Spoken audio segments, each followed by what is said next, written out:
Hello नमस्ते, welcome to foundation to finance. तो last class में अपन ने पढ़ा था नीड्स एंड वांट्स। नीड्स क्या होती है? आपकी जरूरत। और वांट्स क्या होती है? चाहत। ठीक है। इसका एक एग्जांपल भी देख लिया था। मेरे को भूख लग रही है, मेरे को रोटी चाहिए, खाना चाहिए, तो वो क्या हो गई मेरे लिए? नीड्स हो गई। मेरे को भूख लग रही है, मेरे को बर्गर चाहिए, पिज्जा चाहिए, वो क्या हो गई मेरे लिए? वांट हो गई। तो अपन ने एक चीज कंक्लूड करी कि जो अभी हमारी नीड्स है वो क्या हो गई? जो हमारी बेसिक नेसेसिटी है, जो कि क्या है? रोटी, कपड़ा और मकान, यानी फूड, क्लोथिंग, शेल्टर। ठीक है। ये आ गई फूड, क्लोथिंग, शेल्टर, ये रहा। उसके अलावा हम जो भी चाहिए होता है वो हमारी बॉन्ड्स हो गई। जैसे मेरे को टीवी देखना है, गेम्स खेलना है, या जो जो भी करना है वो क्या हो गई? मेरी बॉन्ड्स हो गई। ठीक है। आज का अपना टॉपिक है एवोल्यूशन ऑफ ट्रेड। ये थोड़ी अपने को हिस्ट्री बताता है कि ट्रेड का एवोल्यूशन कैसे हुआ। एवोल्यूशन मतलब उसका डेवलपमेंट कैसे हुआ, मतलब ग्रेजुअली कैसे डेवलप हुआ वो। ठीक है। पढ़ते हैं। Let us start by understanding the definition of trade. पहले अपन लोग ट्रेड की डेफिनेशन पढ़ेंगे। ठीक है। Trade is a financial activity that includes buying and selling of various goods and services between two or more people involved in the transaction। बहुत बड़ी definition है, आराम से तोड़ तोड़ के पढ़ेंगे। ठीक है। Trade is a financial activity. Financial activity क्या होगी? जहां पे अभी मनी का इन्वॉल्वमेंट है, फाइनेंस का इन्वॉल्वमेंट है। ठीक है। That includes buying and selling, या तो खरीदना है बेचना, किसका? Of various goods and services. Goods and services क्या है? याद करो। गुड्स तो हो गए आपके टेंजेबल आइटम्स। ठीक है। जैसे बुक खरीद ली, दवाई खरीद ली, पेन खरीद लिया, और जो जो भी खाने का आइटम खरीद लिए। सर्विसेज क्या हो गई? जो स्किल्स से दी जाती है, जैसे टीचिंग सर्विस हो गई, आपको डॉक्टर ने सर्विसेज दी, ये सारी क्या हो गई? सर्विसेज हो गई। बिटवीन टू और मोर पीपल, दो जने तो इन्वॉल्व होंगे ही होंगे। अगर कुछ भी एक्सचेंज करना है तो क्या मैं अकेला एक्सचेंज कर सकता हूँ? नहीं। या तो मेरे को एक जना और चाहिए, या एक से ज्यादा और चाहिए, मतलब दो या दो से ज्यादा लोग मेरे को चाहिए होंगे। ठीक है। टू और more people involve in the transaction. Transaction क्या होता है? ये जो भी एक्सचेंज हो रहा होता है, इस चीज को ट्रांजेक्शन बोलते हैं। मैंने किसी को पैसे दिए, उसकी जगह उससे नोटबुक ले ली, ये क्या हुआ? एक ट्रांजेक्शन हो गया। मैंने किसी को पेन दिया, उसकी जगह स्केच पेन ले लिए, बाटा सिस्टम, ये क्या हुई? मेरी ट्रांजेक्शन हुई। ठीक है। Trade can happen between the organisations and countries as well.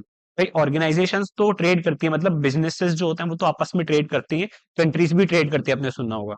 ये होता है ना कि हमने फ्रांस से ये प्लेन्स मंगाए, या हमने अफगानिस्तान में फूड प्रोवाइड कराया, या कुछ भी एक्सचेंज करे, इससे हमने ये लिया, इसकी जगह ये दिया। ठीक है। For example, India primarily exports products such as rice and jewelry and imports petroleum and electronic components।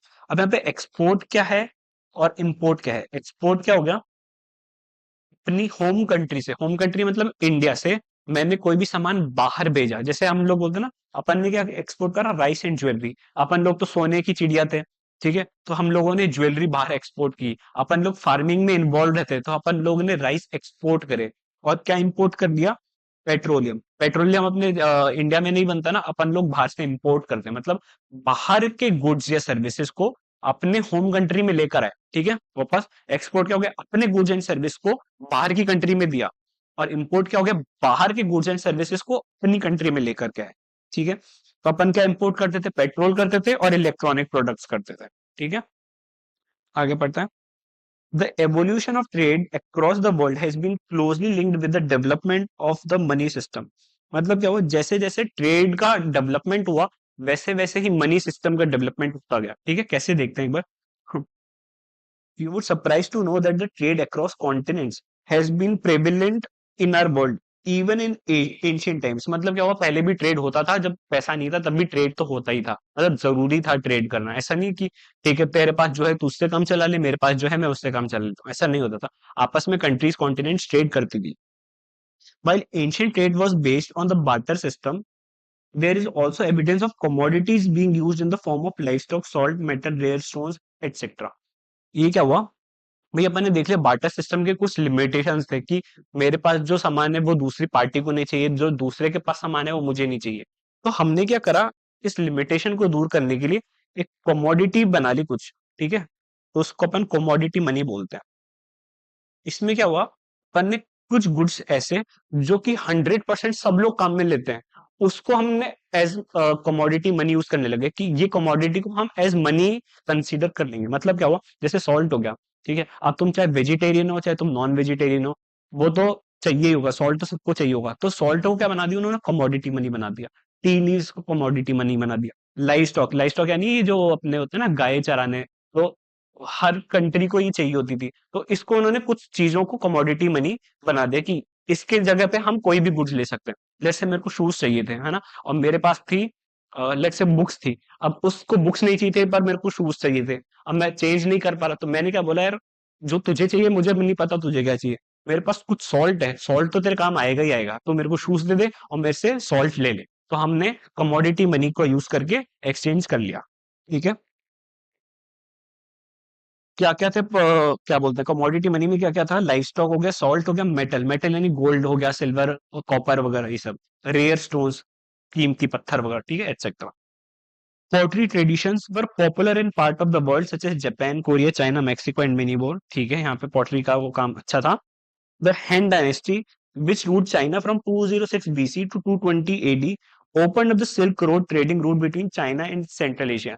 ये क्या बताना चाह रहा है कि चाइना की जो हैन डायनेस्टी थी, इन्होंने ही ट्रेड की एक तरीके से शुरुआत कर दी थी, कैसे कि इंटरनेशनल ट्रेड हो पाए, तो उन्होंने एक रूट बनाया जिसका नाम था सिल्क रोड, जहां से सेंट्रल एशिया की कंट्रीज चाइना आती और वहां पे ट्रेडिंग करती और वापस चली जाती। तो मतलब ये बताना चाह रहे हैं कि इतने पुराने टाइम पे भी ट्रेडिंग होती थी और इस रूट के थ्रू ये ट्रेडिंग स्टार्ट हुई थी। ठीक है, making it one of the oldest routes of international trade in the world, मतलब सबसे पुराने रूट्स में से एक है ये सिल्क रोड वाला रूट। ठीक है, जो चाइना में स्टार्ट हुआ था। The first known voyages from Egypt to India were initiated at the start of the common era. मतलब क्या, वो जो नॉन स्टॉप जर्नी होती शिप की, वो स्टार्ट हुई थी कॉमन एरा के बाद। कॉमन एरा क्या होता है, जब जीसस क्राइस्ट जी का जन्म हो गया था, बर्थ हो गया था, उसके बाद का जो टाइम था उसको अपन लोग कॉमन एरा बोलते हैं। ठीक है। Spices from India came in demand around the world and were in the main exports to the western world। आपको याद है जो ब्रिटिशर्स आए थे अपनी कंट्री में, तो वो किस चीज के ट्रेड के लिए आए थे, मसालों के ट्रेड के लिए, कि अपने मसाले बहुत अच्छे बनते हैं। तो उन्होंने क्या बोला कि ठीक है अपन लोग बार्टर करते हैं, तुम हमको मसाले दो, हम तुमको पता नहीं क्या देंगे, धोखा देकर चले गए ये लोग। ठीक है। तो क्या वो डील हुई थी मेरे को नहीं पता, पर उन वो क्या करते थे, मसालों के ट्रेड से स्टार्ट किया कि हम तुम्हारे यहाँ से मसाले ले जाते हैं, चाहे हम हमारी सब्जियों में डालेंगे नहीं मसाले, पर हम तुमसे ले तो जाते हैं। ठीक है। तो अपन की इंडिया में मसाले बहुत फेमस थे, तो वेस्टर्न कंट्रीज में इसकी डिमांड बढ़ने लगी कि यार यहाँ के मसाले अच्छे हैं, तो इंडिया मसाले एक्सपोर्ट करने लग गया। ठीक है। The spice trade led to new diplomatic relationship between India, sorry between east and west. तो ईस्ट वेस्ट की इससे बहुत अच्छी रिलेशनशिप हो गई, आपस में रिलेशन अच्छे हो गए, बिजनेस रिलेशन अच्छे हो गए। It was partly with the spice trade in mind, sorry it was partly with the spice trade in mind that Christopher set out in 1492 and discovered America. मतलब वो स्पाइस ट्रेड करते करते ही, घूमते घूमते उसने अमेरिका खोज दिया, किसने, क्रिस्टोफर ने। ठीक है, अपने काम का नहीं, इसको छोड़ो। अरे शिट, वाओ। आगे, चलो, चैप्टर ही खत्म हो गया। ठीक है, तो इसमें मेरे ख्याल से तुमको वैसे कोई डाउट नहीं होगा, हिस्ट्री पर पढ़ लेना इसको। कुछ समझ नहीं आए तो गूगल करना, वो ज्यादा बेटर बता देगा। मैं तो मतलब इसी को ट्रांसलेट ही कर पाऊंगा, है ना। चलो, और कोई वैसा डाउट हो किसी भी चीज में तो पूछ लेना, है ना। अब अपन क्या करेंगे, इसकी समरी, एक बार मैं पूरे चैप्टर की समरी वापस पढ़ लूंगा थोड़ा तेज तेज, ताकि आप सब चीजें रिकॉल कर पाओ। ठीक है, फिर उसमें अपन ये लर्निंग आउटकम्स भी देख लें, ये वाले। चलो, thank you. Hello class seven. तो आज के टॉपिक एवोल्यूशन ऑफ ट्रेड में अपने थोड़े से एडिशन है क्लास सेवेंथ में। इसका नाम है evolution of trade and commerce. ठीक है, एक बार इसको पढ़ देते हैं।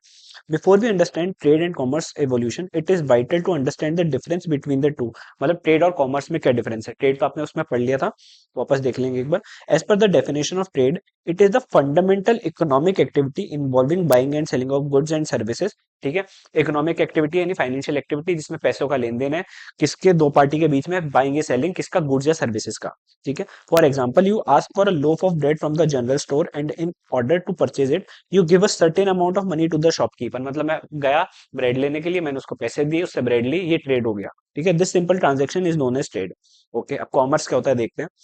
On the other hand, we define commerce as those activities that promote the buying and selling of goods, right from when the goods are manufactured until the customer buys the goods। मतलब क्या हुआ, commerce एक wider term हो गई। Trade तो क्या हुआ, दो लोगों ने गुड्स को एक्सचेंज कर लिया। कॉमर्स में क्या हुआ, आपने वो गुड्स को कैसे बनाया, कैसे अपने स्टोर तक लाए, कैसे उसको मार्केटिंग की कि कोई कस्टमर आपसे लेने आए, ट्रेड करना है, फिर उसने ट्रेड कर लिया। तो ये तो ट्रेड तो एक छोटा सा पार्ट हो गया, कॉमर्स एक वाइडर टर्म हो गई। ठीक है, और इसको ढंग से देखते हैं। For example, while purchasing the loaf of bread the related commerce activities could be. जब मैं ब्रेड लेने जा रहा था तो उससे पहले की, इस ट्रेड से पहले होने वाली कॉमर्शियल एक्टिविटीज, यानी कॉमर्स एक्टिविटीज क्या क्या होगी? Transportation of bread from the bakery to the general store. Bread कौन बनाता है? बेकर्स बनाता है। तो बेकर्स ने क्या करा? ब्रेड बनाई और जनरल स्टोर में प्रोवाइड करवा दी। दूसरा क्या हुआ? Payment made by the shopkeeper to the bread maker. General store वाले बंदे ने ब्रेड मेकर को पेमेंट कर दिया, ये भी एक कॉमर्शियल एक्टिविटी होगी। फिर क्या वो breads advertisement display in the shop. General store वाले ने क्या करा? एक होर्डिंग लगा दी कि भाई यहाँ से ब्रेड ले लो, ब्रेड ले लो, ये ब्रांड की ब्रेड ले लो, इतने रुपए में ब्रेड ले लो। तो ये उसने एडवर्टीज करा, मार्केटिंग करा। फिर क्या हुआ? Payment made by you to the shopkeeper. मैंने ब्रेड के बदले शॉपकीपर को पेमेंट करा, ये भी क्या हो गई? ये कॉमर्शियल एक्टिविटी, कॉमर्स होगी। तो इन शॉर्ट क्या हो गया? कॉमर्स क्या हो गया? थोड़ा वाइडर टर्म हो गया। जो ट्रेड करने से पहले किया जाता है वो पूरा कॉमर्स हो गया। और ट्रेड तो एक पर्टिकुलर ट्रांजेक्शन होगी कि मैंने पैसे दिए, ब्रेड ली, ट्रेड। और जो भी इससे पहले हुआ, जो भी हुआ, वो क्या हो गया? सब कॉमर्स हो गया। ठीक है, फिर वो सिक्स वाला रिपीट हो रहा है, एक बार मैं जल्दी से पढ़ देता हूँ। Historians and financial experts link the evolution of trade across the world with the money systems development. मतलब जैसे जैसे ट्रेड बढ़ा, मनी का डेवलपमेंट भी होता गया। ठीक है, trade across continents and between different civilisation has been prevalent in our world from the ancient times। वही हो गया। While ancient traders traded their goods using the barter system, human also commodities like livestock, मतलब barter की जो भी limitations थी, उस चक्कर में क्या आ गया? कमोडिटी मनी आ गया, जैसे सॉल्ट वगैरह। ठीक है, डिड यू नो? ठीक है, ये वो हैंड डायनेस्टी आ गया कि उन्होंने क्या करा? सिल्क रोड बनाया था ताकि सेंट्रल एशिया की कंट्रीज के साथ ट्रेड हो सके। Various kinds of merchandise travelled along the silk road making it one of the oldest. ठीक है, ओल्डेस्ट रूट था, ये भी अपन ने देख लिया। ठीक है, अभी ये एक एडिशनल टॉपिक है, ये भी अपन इसी क्लास में पढ़ लेते हैं। Concept of cash memo. Often, when we purchase groceries from a local store, the storekeeper hands us over the receipt of item. This receipt is an example of cash memo। मतलब क्या हुआ? जब भी हम किसी भी स्टोर में जाते हैं, कुछ भी सामान लेने जाते हैं, तो वो हमको एक बिल दे देता है। उससे क्या होता है? जैसे हमने उसको कैश दिया, उसने हमें गुड्स दिया और साथ में बिल दे दिया। ठीक है, एक बार आगे पढ़ लेते हैं, फिर मैं बताता हूँ। We use cash memos in cash transaction. ठीक है, जैसे ही मैं कैश लूंगा ना, तभी कैश मेमो मिलेगा। ऐसा नहीं कि मैं उधारी पे सामान लेकर आ गया और बोल रहा हूँ ला मेरे को कैश मेमो दे। जब भी कैश ट्रांजेक्शन होगा तभी कैश मेमो दिया जाएगा। Both the seller and the buyer should document their transaction to avoid any confusion in the future. मतलब क्या हुआ? दुकानदार ने बेचा, उसके पास भी एक डॉक्यूमेंटेशन होना चाहिए कि हाँ मैंने इस जने को सामान बेचा, और मैंने सामान लिया तो मेरे पास भी डॉक्यूमेंटेशन होता है, हाँ मैंने इस सेलर से सामान लिया।